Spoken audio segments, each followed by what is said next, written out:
Lembutkan hati kami, jelikan mata kami, supaya kami mengerti rencanamu dinyatakan.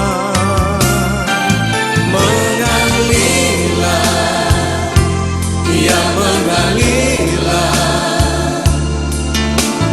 hikmat dari surga penuhi jiwa kami. Mengalirlah,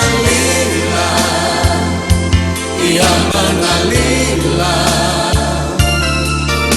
kuasa dan kemuliaan penuhi hidup kami.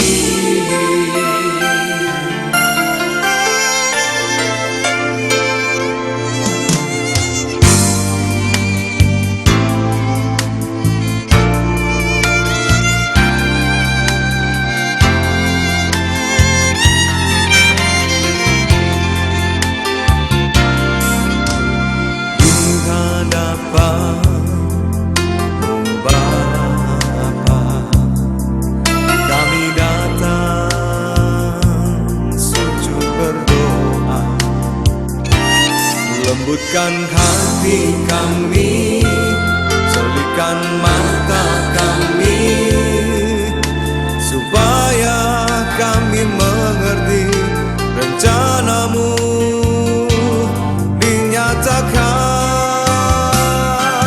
Mengalirlah, ia mengalirlah,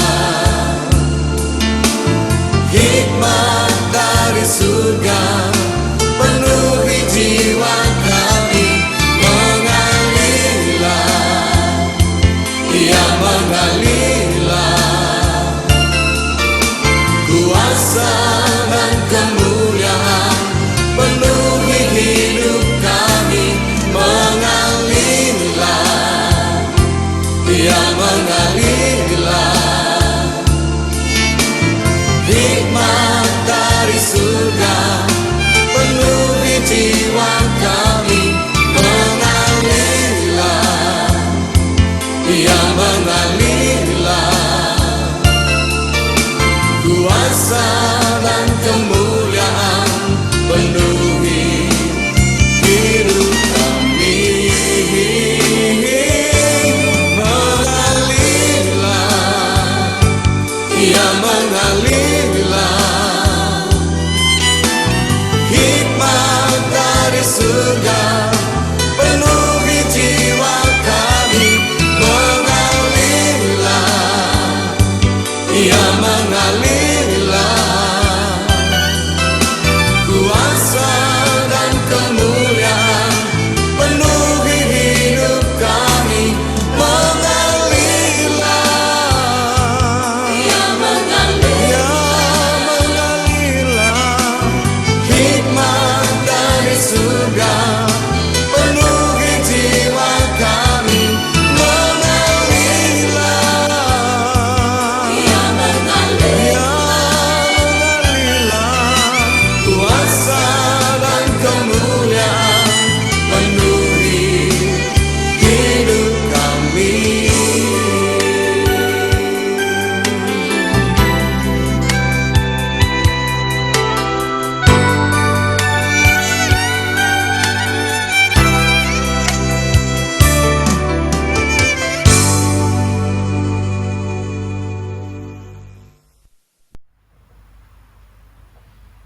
Haleluya, puji Tuhan. Bapak Ibu semuanya yang saya kasih dalam nama Tuhan Yesus, senang kita bisa berjumpa kembali lagi pada acara Mimbar melalui online ini. Dan tadi kita baru mengikuti sebuah pujian yang judulnya Mengalirlah. Sebuah pujian yang indah dan saya rekaman, biarlah itu menjadi berkat bagi kita semuanya. Mari Bapak Ibu sekalian, kita duduk yang manis ya. Untuk teman-teman ya, grup-grup terutama Jemaat KB Maker, Louis Brother, dan juga grup-grup doa, dan setiap saudara yang mengikuti acara ini, saya mengucapkan shalom. Dan mari kita akan mulai ibadah kita dengan awali dengan sebuah doa.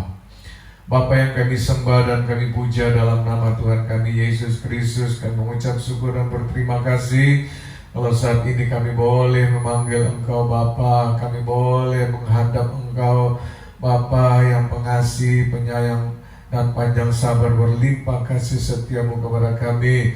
Pada saat ini kiranya Engkau layakkan kami Tuhan untuk boleh duduk diam dan menikmati firman-Mu yang akan menjadi kekuatan bagi kami, makanan yang paling lezat dalam rohani kami, sehingga jiwa kami menjadi kuat, tubuh kami pun menjadi kuat Tuhan. Bahkan kebenaran dari firman-Mu akan memerdekakan kami semuanya. Terima kasih Bapa, izinkanlah kami mengangkat memohon padamu Roh Kudus untuk memberkati acara ini ya hingga pada akhirnya. Hanya di dalam nama Yesus Kristus, mari Bapak Ibu yang siap menikmati firman, kita akan sama-sama katakan amin. Haleluya, haleluya. Oke Bapak Ibu, mari kita mengawali sebelum kita dengar firman Tuhan, kita akan nyanyikan sebuah pujian yang lama, dan mari kita akan nyanyikan bersama-sama untuk menikmati, mempersiapkan hati kita.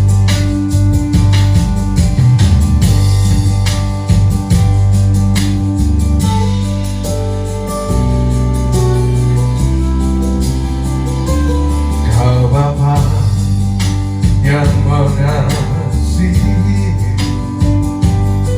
kuasa-Mu memulihkanku,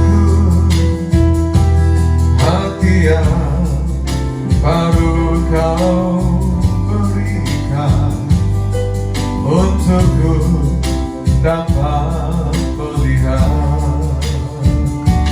rencana dan bagiku. Kau ada di setiap jalanku, hatiku haus dan lapar akan Engkau. Kaulah segalanya di dalam hidupku, kerajaanmu, kebenaranmu itu bagi aku. Kaulah yang kupandang selama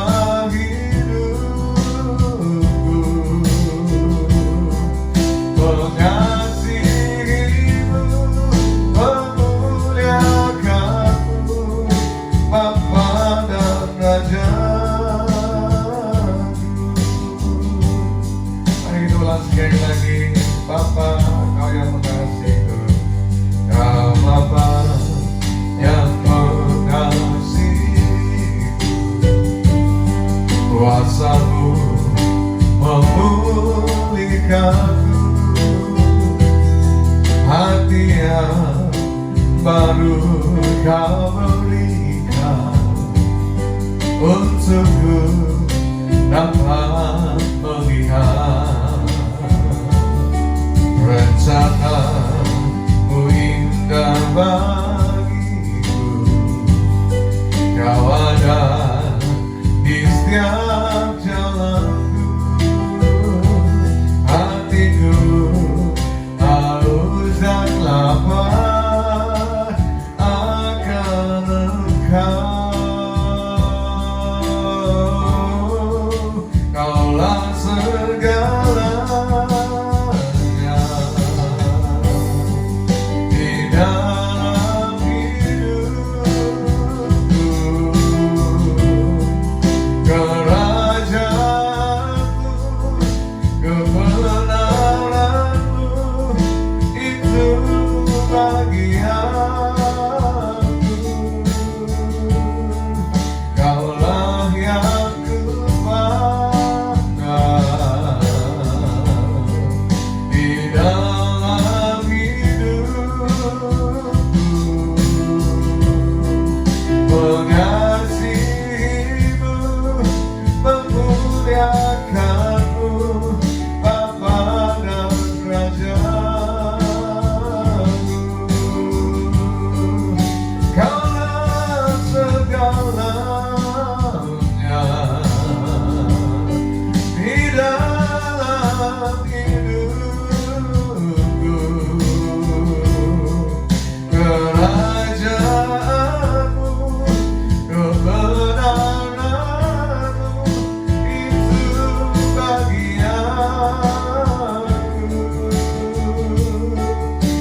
kebenaran yang menjanjikan kemerdekaan bagi kami. Tolonglah kami, umat-Mu yang sedang mengalami pergumulan, persoalan, masalah apapun juga. Biarlah firman pada pagi saat ini adalah jawaban, karena firman-Mu adalah pelita bagi kaki kami dan terang bagi jalan kami. Dan biarlah itu boleh terjadi dalam hidup kami. Terima kasih Bapa. Oleh sebab itu kami minta kehadiran Roh Kudus mengurapi pembicara kami pada saat ini, agar benar-benar firman yang kami dengar adalah firman yang menghidupi kami Tuhan. Terima kasih Roh Kudus, terpujilah Engkau. Kami siap menikmati firman-Mu hanya di dalam nama Yesus Kristus. Mari Bapak Ibu semua yang siap dengar firman, sama-sama katakan amin. Haleluya, haleluya, puji Tuhan. Ya, saat ini firman Tuhan akan disampaikan oleh Wakil Gembala dari Rayon 3 Jakarta. Sebentar dia akan memperkenalkan diri, Pastor Audi Rohadi Gurnardi. Kami sambut dengan tepuk tangan dan sukacita. Shalom, jemaat Tuhan di GBI Makar Surabaya. Saya percaya ini pertama kali kita ketemu di tahun yang baru. Saya ucapkan selamat tahun baru, berkat Tuhan datang berlimpah-limpah. Juga khususnya buat Pak Gembala, Pak Robert Louis dan Ibu, Tuhan pakai dengan dahsyat di tahun integritas ini untuk menuai banyak jiwa. Surabaya, GBI Makar akan mengalami terobosan demi terobosan yang luar biasa. Haleluya, haleluya. Tuhan memberkati. Mari kita siapkan untuk dengar firman Tuhan. Shalom Bapak Ibu Saudara. Hari ini kita hari tahun yang baru, tahun integritas. Saya percaya di tahun integritas ini Tuhan akan buat perkara-perkara yang luar biasa buat kita semua. Mazmur 24 ayat 3 dan 5 berbicara mengenai siapakah yang boleh naik ke gunung kudus Tuhan, yaitu mereka yang bersih tangannya dan dikatakan murni hatinya. Jadi di tahun integritas ini biarlah apa yang kita kerjakan, yang terlihat maupun yang tidak terlihat, itu sungguh-sungguh murni di hadapan Tuhan. Tidak ada motivasi yang salah, tidak ada perkara-perkara yang disembunyikan, tapi semuanya terlihat jelas murni di hadapan Tuhan.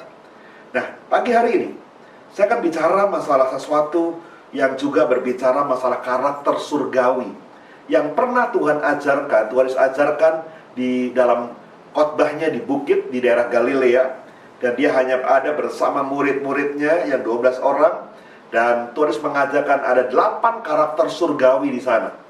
Tapi saya tidak akan bicara mengenai 8-8-nya, tapi saya akan hanya bicara satu karakter surgawi, yaitu terdapat dalam Matius pasal 5 ayat yang kelima. Saya akan bacakan firman Tuhan kepada saudara. Matius pasal 5 ayat yang kelima berkata, "Berbahagialah orang yang lemah lembut, karena mereka akan memiliki bumi." Dalam kitab yang lain disebutkan kata memiliki disebut sebagai mewarisi. Jadi orang yang lemah lembut dikatakan akan mendapat warisan segala yang baik, segala yang indah, segala yang ada di bumi ini. Berkatnya itu akan dibuat berlimpah-limpah-limpah. Warisannya adalah bumi ini. Saudara kasih Tuhan, hati yang orang yang lemah lembut dikatakan mereka lah yang akan mewarisi bumi. Nah, kata lemah lembut ini kadang-kadang orang menggambarkan sesuatu yang sedikit negatif, ya. Karena seringkali orang yang disebut lemah lembut itu selalu orang yang lemah, orang yang tidak berdaya, orang yang rentan, orang yang sepertinya gimana ya, sepertinya kurang gagah dan lain sebagainya. Tapi sebenarnya kata kelembutan atau lemah lembut dalam bahasa asli disebut protes, itu bukan berarti seperti itu. Tapi protes dalam bahasa aslinya disebut bahwa orang yang lemah lembut itu adalah orang yang bisa menguasai dirinya, bahkan dia punya kekuatan yang luar biasa, tapi dia tetap bisa menguasai dirinya. Jadi sebetulnya kata lemah lembut itu bukan kata yang negatif, tapi justru kata yang sangat positif sekali. Karena orang yang lemah lembut adalah orang yang punya satu kekuatan yang begitu dahsyat, tapi dia bisa mengontrol, menguasai, mengendalikan kekuatannya itu. Dan orang-orang semacam itu Tuhan berkata kepada murid-muridnya, mereka akan mewarisi bumi. Nah, saudara kasih Tuhan, saya akan bicara masalah 3 hal. Kita akan lihat 3 contoh yang merupakan ekspresi daripada orang yang lemah lembut. Yang pertama, saya akan ambilkan dari kisah antara Daud dan Saul yang tertulis dalam 1 Samuel pasal 24 ayat 1 sampai ke 8. Di sana ditemukan bahwa suatu ketika ada pertengkaran, ada perselisihan antara Saul dengan Daud yang begitu luar biasa, sehingga waktu Saul mendengar bahwa Daud ada di padang gurun En-Gedi, maka Saul mengambil 3.000 pasukan dan dia coba mengejar Daud sampai ke gunung batu Kamihutan. Nah, begitu bencinya Saul kepada Daud, dia bawa pasukan yang cukup banyak hanya untuk mengejar seorang Daud. Dan waktu Saul hampir tiba di daerah gunung batu Kamihutan, maka di sana Alkitab mengatakan, ya memang ini suatu hal yang unik, saudara. Saul itu ingin ke toilet, saudara. Ya memang ini jarang-jarang, saudara ya. Di Alkitab, rasanya selama saya baca Alkitab, ini baru pertama kali ini ada kasus seorang raja tiba-tiba di tengah peperangan nyari toilet, saudara. Ya, dan ini di gunung batu di daerah padang gurun cari toilet, saudara. Lalu salah seorang jenderalnya Saul berkata, itu di atas bukit ada goa, di sana saja raja ke toilet di sana saja. Maka singkat cerita, Saul masuk ke dalam goa itu, dan tanpa sepengetahuan Saul, sebetulnya Daud dan pasukannya itu juga sedang bersembunyi di dalam goa yang sama. Gitu, Saul masuk sendirian karena dia tentu saja tidak ditemani oleh prajurit-prajuritnya. Di belakangnya itu Daud sedang memperhatikan Saul, dan Daud ada di situ bersama seluruh pasukannya, saudara. Lalu beberapa pasukan Daud berkata, Tuhan, ini kesempatannya, ayo balas dendam, ayo bunuh saja itu Saul. Bukankah dia benci sama Tuhan? Ayo ambil tombak, tikam saja itu Saul. Tapi suatu hal yang luar biasa terjadi, saudara. Daud berkata, oh enggak, saya tidak akan pernah menjamah orang yang diurapi Tuhan. Saudara kasih Tuhan, ekspresi yang pertama daripada orang yang lemah lembut, orang itu memiliki etika. Orang itu memiliki sopan santun. Seorang yang lemah lembut, dia memiliki sopan santun, dia memiliki etika. Daud tidak mau menjamah Saul. Walaupun Saul beberapa kali coba bunuh Daud, saudara. Saul beberapa kali pernah melemparkan tombaknya untuk menikam Daud. Tapi Daud berkata, tidak, dijauhkanlah daripadaku menjamah orang yang diurapi Tuhan. Sudah punya etika, saudara. Punya etika. Nah, mari coba kita lihat dalam kehidupan kita sehari-hari. Apakah etika semacam ini juga ada dalam hidup kita? Di tahun integritas ini, sebagai orang Kristen, kalau kita mau naik ke gunung kudus Tuhan, kalau kita mau masuk surga, kita mau hidup benar di hadapan Tuhan, bisakah kita memiliki etika yang sama seperti yang dimiliki oleh Daud? Walaupun orang itu sangat benci sama kita, walaupun mungkin orang itu cukup lalim sama kita, mungkin dulu kita pernah bekerja sama dia, dan dia dulu atasan kita di kantor.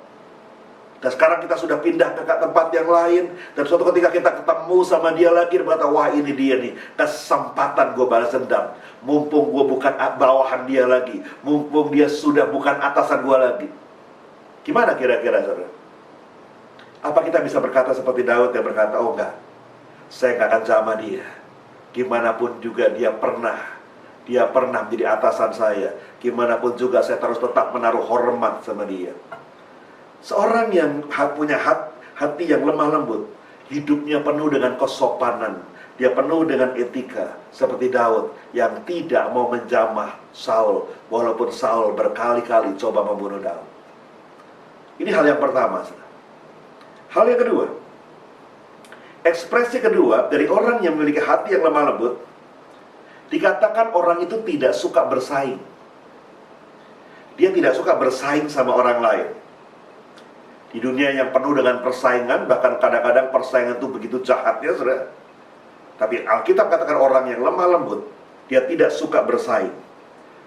Galatia 2 ayat yang pertama, di sana ada kisah mengenai Paulus, saudara. ini satu kisah yang unik juga tentang Paulus. Jadi Paulus ini selama hidupnya, di awal-awal pelayanannya, dia melayani sebagai rasul, bahkan selama cukup waktu yang cukup lama, kira-kira 13 tahun lamanya dia melayani sebagai rasul, tapi dia tidak pernah dihargai oleh orang-orang sekitarnya sebagai rasul. Bahkan pada tahun yang ke-14, baru orang menghormati dia sebagai rasul. Apakah itu membuat Paulus marah, saudara? Oh enggak. Buat Paulus itu tidak terlalu penting, saudara. Buat dia memberitakan Injil itu jauh lebih penting daripada jabatan rasul, saudara. Saul tidak bersaing dengan jabatan, saudara. Buat Saul, dia tahu tugas dan tanggung jawabnya dia adalah untuk memberitakan Injil. Nah, saudara kasih Tuhan, ini kisah yang unik, saudara. Tidak suka bersaing. Pada kita lihat di sekitar kita, dalam kehidupan kita sehari-hari, persaingan demi persaingan, orang kadang-kadang sikut kanan, sikut kiri, hanya untuk menghancurkan, menggagalkan saingan-saingan kita. Di Jakarta ada sebuah jalan, saudara. Sepanjang jalan itu semuanya jual sop kambing, saudara. Sate dan sop kambing.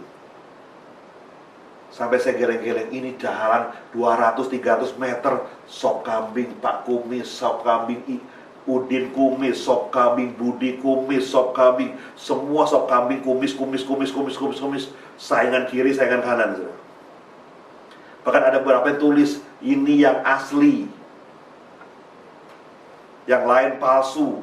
Saudara, persaingan, saudara. Persaingan. Dunia penuh dengan persaingan. Tapi Alkitab berbicara, orang yang memiliki hati yang lemah lembut tidak suka bersaing. Saya ingat beberapa tahun yang lalu saya pernah pergi pelayanan, ikut mendampingi gembala sidang kami, Pak Niko, saudara, waktu beliau mengadakan satu acara KKR yang ada di sebuah tempat di Jawa Timur. Tepatnya ada di sebuah desa di dekat kota Jember, saudara. Nah, sore itu Pak Niko akan melayani KKR di sana, dan dari pagi kami sudah ada di hotel, saudara, menunggu waktu berangkat yang mungkin kira-kira baru jam 5, jam 4, jam 5 sore. Saya ajak beberapa teman, saya bilang gini, yuk kita berangkat duluan yuk. Lama cuma bengang-bengong di hotel, ini kita kesana dulu, kita doa keliling dulu, kita lihat panggungnya di mana, lokasinya, kita doain wilayah sekitar. Ya oke, kami beberapa orang berangkat ke sana duluan, saudara.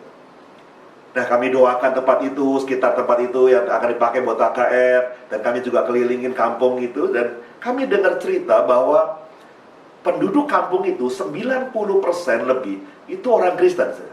Jadi hanya yang non Kristen hanya kurang lebih 7-10%.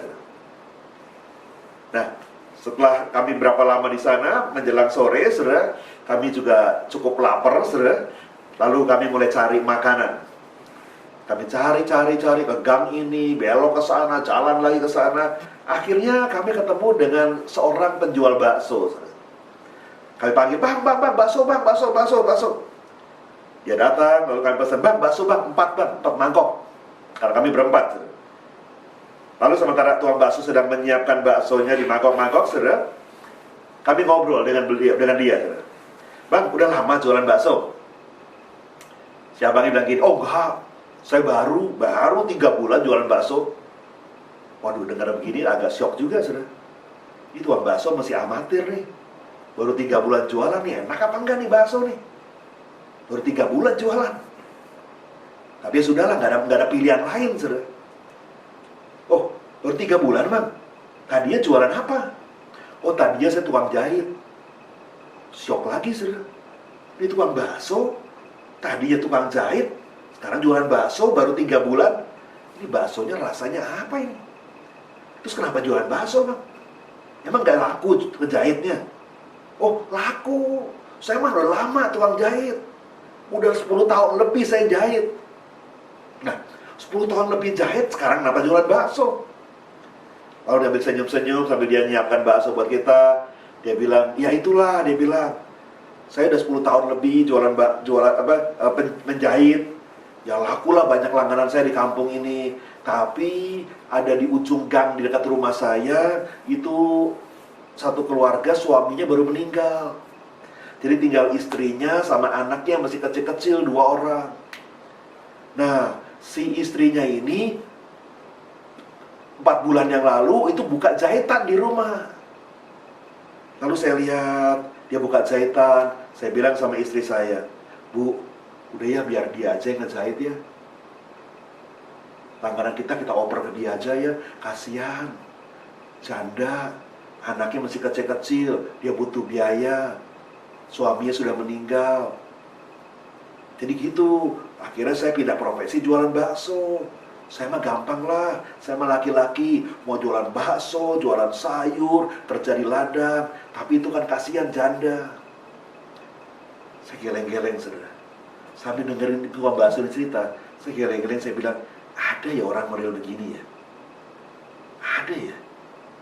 Ada juga. Kalau ada saingan yang buka jahitan di sekitar dia bikin pelang besar-besar depan rumah dia. Penjahit yang asli, tanda panah ke sana, palsu.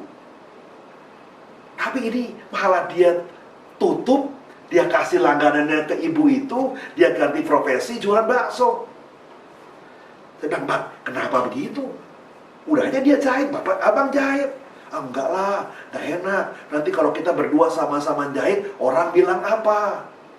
Oh, jahitannya bagusan yang ini, yang itu lebih rapi, yang ini lebih cepat. Nanti kita bersaing. Akibatnya keluarga saya sama keluarga dia musuhan." Dia bilang, "Gak bagus lah, kalau buat di kampung gak bagus.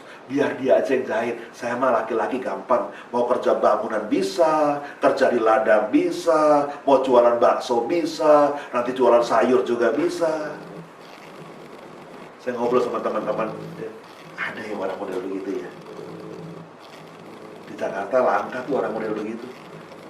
Ada juga kalau saingannya muncul, cari cara gimana menghancurkan saingan. Lalu saya tanya lagi, "Bang, tanya nih Bang ya, kalau tiba-tiba bulan depan ada yang jualan bakso lagi di kampung ini gimana?" "Oh, saya makan gampang. Saya bisa jualan yang lain nanti. Biar aja dia mau jualan bakso, gak apa-apa.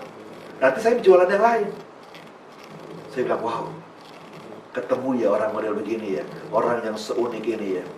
Saudara, Alkitab katakan orang yang lemah lembut tidak suka bersaing, saudara. Dia tidak suka bersaing dengan temannya, dia tidak suka bersaing dengan keluarga-keluarga yang lain, karena dia tahu pasti berkat itu datang dari Tuhan. Tidak harus dengan persaingan. Dia diberkati bukan karena dia menang bersaing, saudara. Dia diberkati karena Tuhan yang memberkati dia. Beri kasih Tuhan. Orang yang memiliki hati yang lemah lembut, ekspresi yang kedua adalah dia tidak suka bersaing dengan orang lain. Dia lebih memilih untuk mengalah daripada bersaing dengan orang lain. Dan saya percaya, waktu dia mengalah, berkat Tuhan tidak pernah hilang daripada dia. Yang ketiga, ya, yang ketiga. Mari kita lihat ekspresi yang ketiga dari orang yang memiliki hati yang lemah lembut. Dalam kitab Kejadian pasal 13 ayat 9 sampai 12, di sana ada kisah mengenai Abraham dengan Lot yang pergi merantau dari Ur Kasdim menuju tanah Kanaan. Jadi Tuhan panggil Abraham waktu itu, Abraham pergilah ke tanah Kanaan, ya. Tuhan panggil Abraham untuk pergi ke negeri yang Tuhan sediakan buat dia, tanah perjanjian. Dan Abraham sebelum dia berangkat, maka dia bertemu dengan Lot, keponakannya, dan dia ajak Lot bergabung bersama-sama dia untuk pergi merantau ke tanah Kanaan. Lot yang memang ponakannya Abraham, yang mungkin memang tidak punya pekerjaan, yang mungkin juga dia masih muda, saudara. Begitu diajak merantau sama pamannya, wah dia semangat sekali. "Yes paman, aku siap. Pokoknya kapan paman berangkat, kasih kabar aja. Siap paman." Berangkatlah paman dan ponakan ini pergi merantau bersama-sama. Di perjalanan, waktu Abraham dapat berkat, Abraham bagi kepada Lot berkatnya. Waktu Abraham ada bisnis, Abraham ajak Lot bisnis bersama-sama. Dan apa yang terjadi? Maka dikatakan oleh firman Tuhan, Abraham diberkati Tuhan dengan ternak yang makin hari makin banyak, makin banyak, makin banyak. Dan Lot juga diberkati Tuhan. Jadi sama-sama mereka berdua diberkati Tuhan luar biasa. Abraham diberkati, Lot diberkati. Nah, dalam Kejadian pasal 13, di sana muncullah masalah, saudara. Kenapa? Karena sekarang gembala-gembala domba, kambing domba Abraham dan gembala-gembala kambing dombanya Lot mulai terjadi pertengkaran di antara mereka berdua. Kenapa? Karena ladang penggembalaan tidak cukup luas lagi bagi mereka berdua, saudara. Wah, kadang-kadang mereka bertengkar. Wah, siapa suruh ambil rumput di tempat ini? Ini rumput kami yang tanam, gak boleh makan rumput ini. Yang lain berkata, ini sumur, kami yang gali sendiri, tidak boleh makan minum dari sumur ini. Pertengkar, saudara. Dan pertengkaran ini makin hari makin menjadi makin besar sehingga Abraham akhirnya mendengar peristiwa ini dan Abraham mulai panggil Lot bersama-sama. Abraham mungkin kalau zaman sekarang Abraham telepon Lot, Lot, gimana? Sedang gimana nih? Di malam ada acara nggak? Yuk ke rumah paman yuk.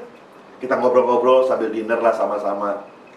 Saudara, Lot dipanggil untuk ketemu Abraham untuk makan malam sama-sama. Jadilah malam itu Lot datang ke rumahnya Abraham, saudara. Ya, mereka makan malam bersama-sama, ngobrol berdua, paman dan keponakan. Satu ngobrol yang akrab, karena mereka dua tidak ada masalah antara Abraham dengan Lot, saudara. Lalu Abraham mulai bicara sama Lot. Lot, kamu dengar gak pertengkaran antara gembala-gembala kambing domba kita berdua? Lot bilang, oh iya paman, tahu sih paman, tapi tenanglah paman, gak ada masalah. Pokoknya yang penting kita berdua kan gak bermusuhan paman. Abraham mungkin berkata lagi, ya Lot, tapi gak baiklah. Nanti orang lihat kita nih bagaimana. Kita nih keluarga, kita nih bersaudara. Masa kita bertengkar? Akhirnya Abraham berkata, tanah penggembalaan ini luas sekali Lot. Engkau yang pilihlah. Kalau engkau mau ke kanan, nanti biar pamannya ke kiri. Kalau engkau mau ke kiri, biar pamannya ke kanan. Saudara, Abraham memberikan kesempatan buat Lot untuk memilih, saudara. Dan luar biasa, saudara. Lot melihat di sekitar lembah Yordan, itu tanahnya subur sekali. Di sekitar kota Sodom dan Gomora, wah suburnya luar biasa. Itu kota-kota yang diberkati, kota-kota yang makmur, kota-kota metropolis mungkin zaman itu, saudara. Dan Lot berkata pada pamannya, paman, Lot ke lembah Yordan ya paman ya. Lot ke Sodom ya paman ya. Katanya subur deh paman di sana. Saudara, perhatikan. Abraham, waktu dipanggil Tuhan pergi dari Ur Kasdim, Abraham yang ajak Lot menyertai dia. Sekarang waktu mereka sama-sama sudah diberkati, Abraham diberkati, Lot diberkati, sekarang mulai terjadi masalah. Dan Abraham tanya sama Lot, gimana Lot? Kamu ke kanan, kalau engkau ke kanan, paman ke kiri. Kalau engkau ke kiri, paman ke kanan. Saudara, Lot adalah seorang keponakan, saudara. Yang ngajak merantau adalah pamannya. Waktu dia nggak punya makanan, pamannya yang beri dia makan. Waktu dia tidak punya bisnis, pamannya yang bantu dia. Sekarang waktu pamannya tanya dia untuk pilih sesuatu, Lot memilih yang terbaik buat dirinya sendiri, dan sisanya dia berikan buat pamannya, saudara. Tapi yang luar biasa adalah Abraham tidak marah, Abraham tidak sakit hati, Abraham tidak kecewa. Bahkan Abraham berkata, baiklah, engkau pergi ke lembah Yordan, paman tetap ada di Kanaan. Saudara, ini luar biasa, saudara. Seorang memiliki hati yang lemah lembut, orang yang hatinya murni, dia tidak dendam, dia tidak benci, bahkan dia rela menyerahkan haknya, sekalipun hak itu adalah miliknya Abraham.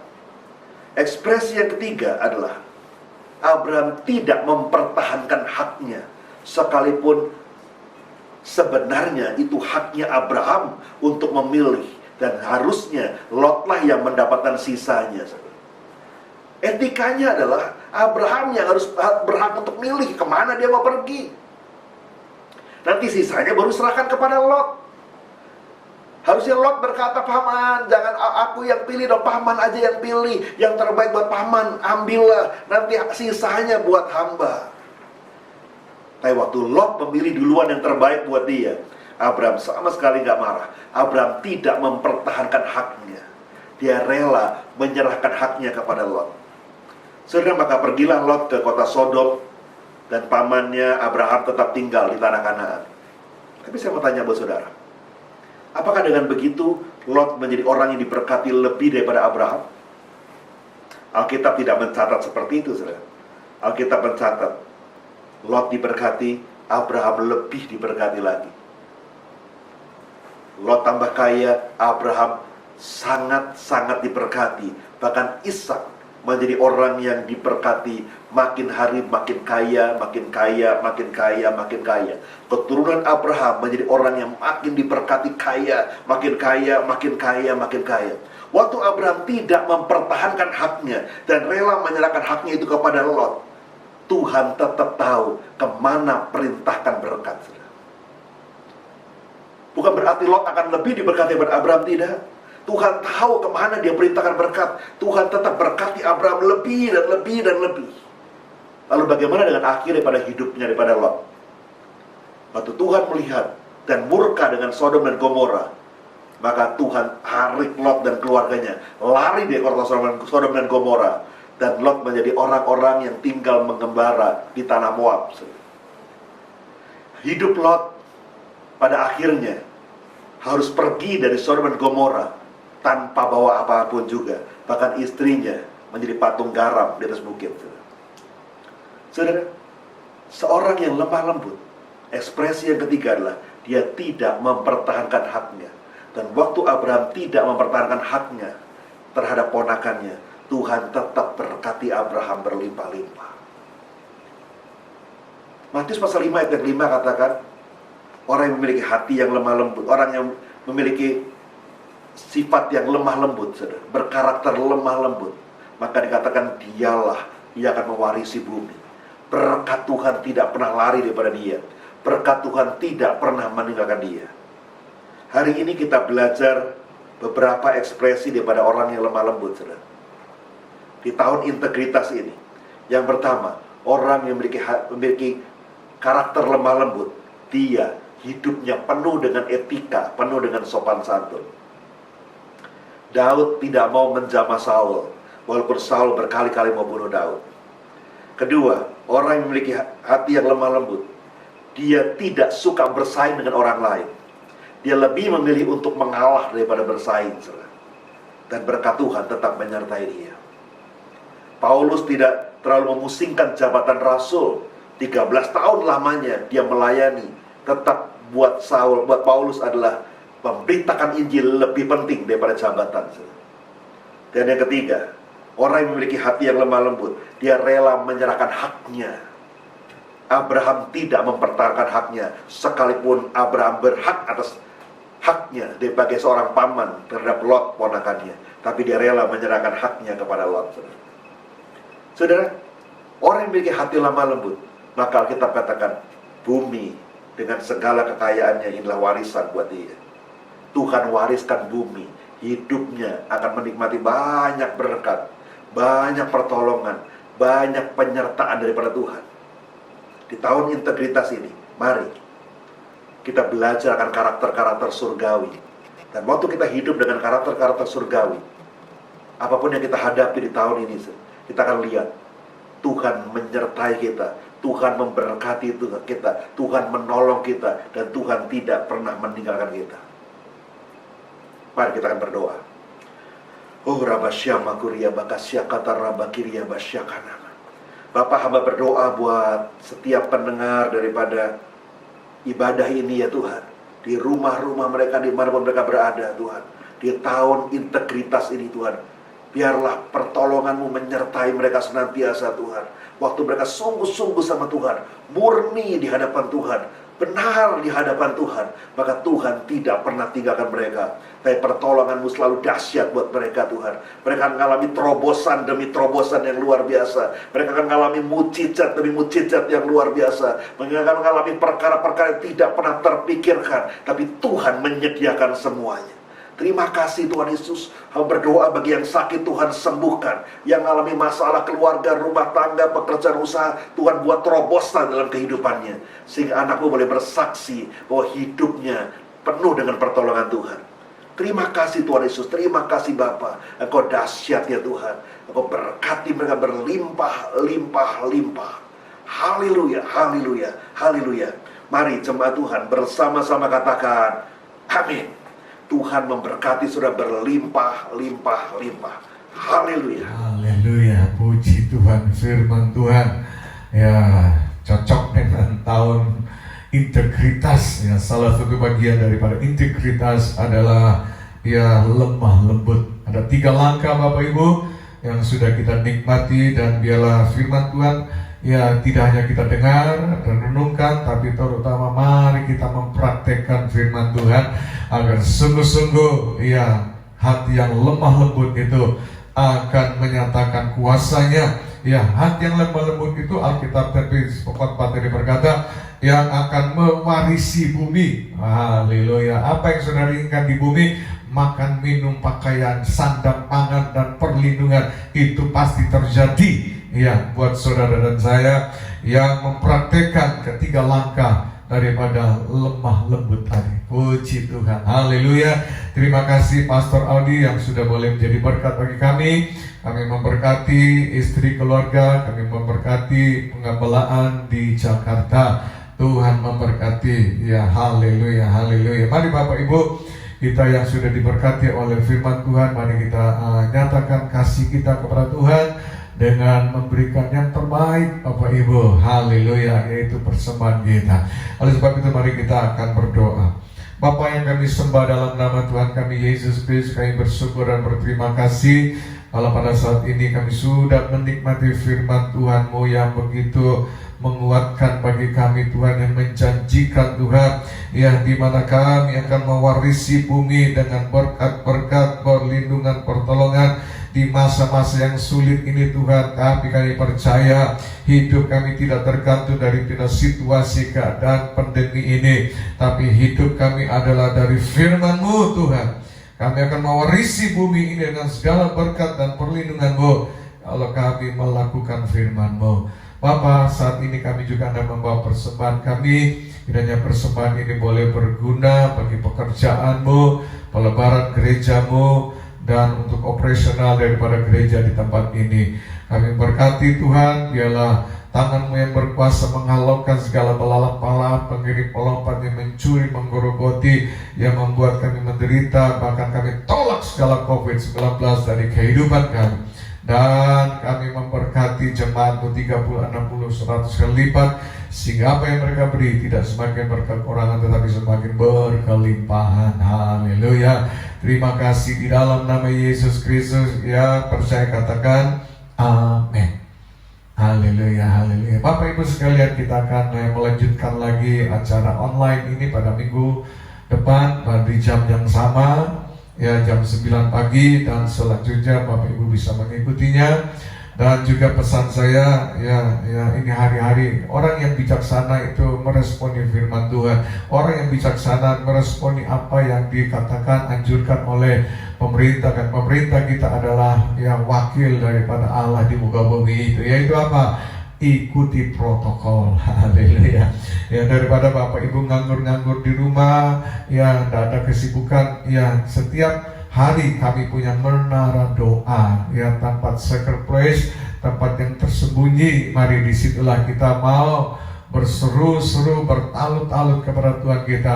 Setiap jam 12 sampai jam 1, setiap jam 5 sampai jam 6 sore. Tiap hari Bapak Ibu, saya ada di menara doa. Dan kalau saudara mau tepat waktunya, kita akan berjumpa di udara, di dalam doa untuk saling mendoakan, saling menguatkan satu sama lain. Haleluya, haleluya. Oke. Ya, Bapak Ibu sekalian, kembali pada pembicara kami nanti juga masih dari teman-teman kita dari Jakarta. Haleluya, saya bersyukur mereka dengan senang hati mau mengirimkan khotbah-khotbah mereka. Bapak Ibu sekalian, mari kita akan berdoa, bersyafaat, dan kita akan menutup ibadah kita saat ini. Bapa Surgawi yang kami sembah sekali lagi, kami mengucap syukur dan berterima kasih. Ya, sebelum kami mengakhiri ibadah kami pada saat ini, kami berdoa syafaat sekali lagi Tuhan. Kami memohon belas kasihan, anugerah dan kemurahan Tuhan. Kami adalah pewaris-pewaris daripada bumi Tuhan, yang mana Engkau sudah sampaikan bagi kami. Oleh sebab itu Tuhan, kami berdoa, ya, kami akan dilindungi, dijaga, dipelihara, dijauhkan daripada segala COVID-19, dari virus-virus apapun juga, dari kecelakaan, dari kepada kematian yang sia-sia. Bapa, terima kasih, kami bersyukur Tuhan bagi mereka yang sedang mengalami sakit hari saat ini, ya, di rumah-rumah sakit yang dipenuhi oleh umat-umat-Mu Tuhan. Aku mengangkat tangan dari tempat ini, aku melepaskan kuasa-Mu. Kesembuhan terjadi atas mereka di dalam nama Yesus. Apapun juga penyakit, baik itu COVID-19, baik itu penyakit jantung, penyakit paru-paru, HIV, AIDS, kanker, tumor, dalam nama Yesus kami hancurkan semuanya. Gangguan-gangguan pada prostat, gangguan pada lambung, pada mah Tuhan, pada ulu hati, di dalam nama Yesus, kolesterol, asam urat kami tolak semua di dalam nama Yesus Kristus. Segala Parkinson, segala penyakit gula, dalam diabetes kami tolak semuanya. Segala hal-hal yang buruk kami tolak di dalam nama Yesus Kristus. Tuhan, bagi mereka yang sedang bekerja Tuhan, baik itu online, baik itu open PO Tuhan, kiranya tangan-Mu berkuasa memberkati mereka, sehingga walaupun di tengah yang keadaan yang sulit ini, mereka tetap melihat pertolongan daripada-Mu, jalan-jalan yang sedang Kau bukakan bagi mereka, sehingga mereka terus boleh mendapatkan berkat-berkat yang daripada-Mu. Terpujilah Kau Tuhan kami Yesus Kristus, yang susah Kau hibur, yang takut Kau Tuhan memberi ketenangan bagi kami semuanya, sehingga kami boleh melewati hari-hari ini Tuhan.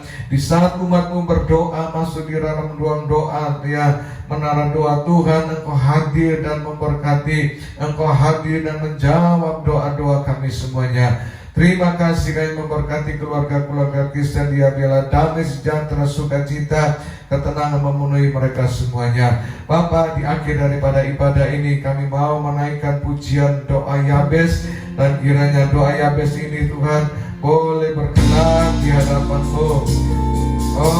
Kiranya memberkati kami Tuhan melalui doa Yabes ini Tuhan, di dalam nama kami Tuhan Yesus Kristus. Haleluya.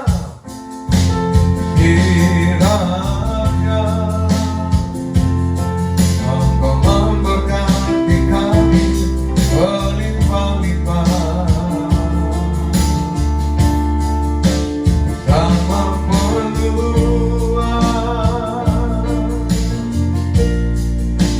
daerahku,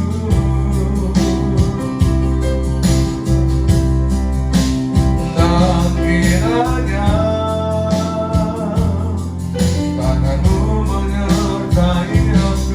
dan melindungi aku daripada malapetaka, sehingga kesakitan tidak menimpa aku, sehingga kesakitan tidak menimpa aku. Dan Tuhan mendengarkan dan menjawab aku.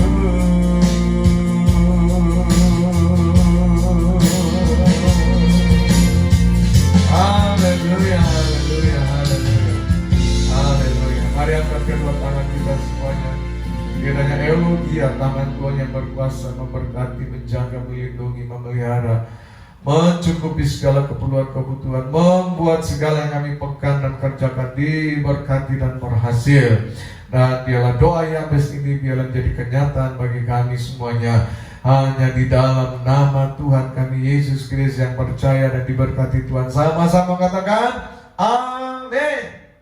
Sampai jumpa pada minggu depan. Tuhan memberkati kita semuanya. Haleluya.